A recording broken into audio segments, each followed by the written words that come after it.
Continuando con la resolución del Excel básico, veremos el ejercicio número 5.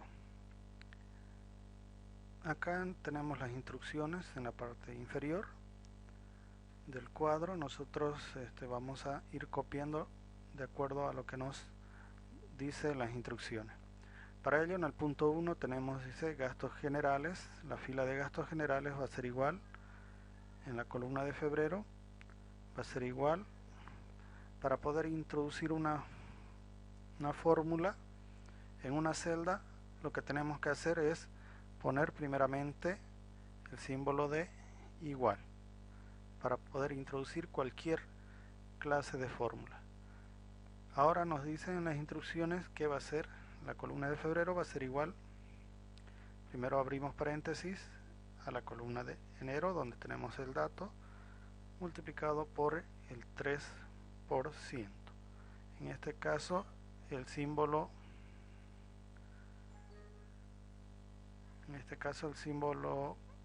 de multiplicación es el asterisco. 3%, cerramos paréntesis, más el dato contenido en la columna de enero. Presionamos Enter y vamos a tener entonces el 3% de la columna de enero. Para febrero se incrementa en 3%. Y ahora para gastos generales va a ser el 3% para todos los meses.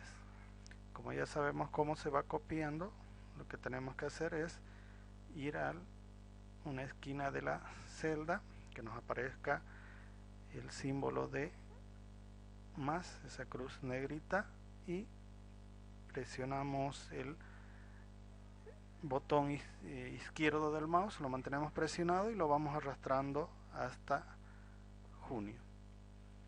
De esa forma entonces se va copiando o vamos sacando el 3% de cada columna. Se va incrementando el 3% cada columna. Para la siguiente fila que dice facturación, nos dice que va a ser igual. Entonces aperturamos la fórmula, va a ser igual a la columna de enero, abrimos paréntesis, enero multiplicado por el 10%, cerramos paréntesis, más el mismo dato de la columna enero. Ya tenemos el 10% de la columna enero. Una vez que obtenemos el 10%, vamos arrastrando hasta junio y vamos a tener incrementado en 10% los datos. Para costos de producción, nos dice que es el 5% de la columna enero. Entonces vamos haciendo con el símbolo igual, aperturamos para hacer una fórmula, abrimos paréntesis, va a ser enero multiplicado por el 5%, cerramos paréntesis, más la columna enero, presionamos Enter y tenemos calculado el 5% sobre la columna de enero para costos de producción. Materias primas nos dice que va a ser igual al 10%. De la misma forma, entonces, para hacer una fórmula, primero colocamos igual, abrimos paréntesis, hacemos clic en la columna de enero, multiplicado por el 10%, cerramos paréntesis y colocamos más el mismo dato de la columna de enero. Presionamos Enter y tenemos incrementado en el 10%. Para ello vamos copiando, vamos arrastrando hasta la columna de junio. Amortizar instalaciones, dice 15 fijo, ¿no?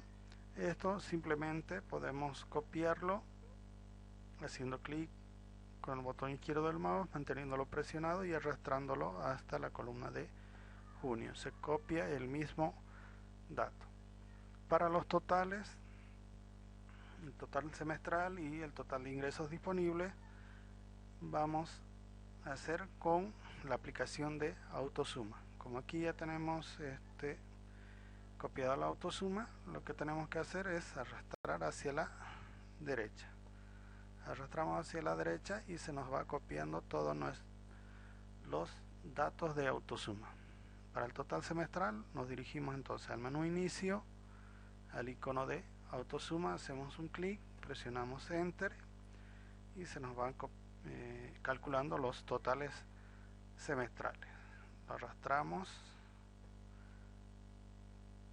hacia abajo y vamos a tener nuestros totales semestrales. Para deshacer el formato que se nos va copiando con doble línea, como ya está seleccionado, nos dirigimos al menú inicio, vamos al menú formato de celdas y vamos a deshacer esas líneas que están al medio. Para deshacer eso hacemos un clic, otro clic y vamos a tener solamente el borde de formato de dos líneas solamente en los contornos o en la parte exterior. Hacemos clic en aceptar. De esa forma deshacemos entonces el formato. Ahora en el siguiente punto nos indica seleccionar los datos y dar formato numérico con 2 decimales. Seleccionamos entonces todos los datos numéricos, vamos seleccionando y vamos a dar formato de 2 decimales. Para ello nos dirigimos igual al menú inicio, vamos a formato de celda, hacemos clic en la pestaña de número, hacemos clic en número y aquí tenemos la posición de 2 decimales. Si queremos podemos usar separador de miles para diferenciar qué cantidades tienen un dígito de 1000. Hacemos clic y vamos a aceptar. De esta manera obtenemos entonces el formato de 2 decimales para cada uno de los datos.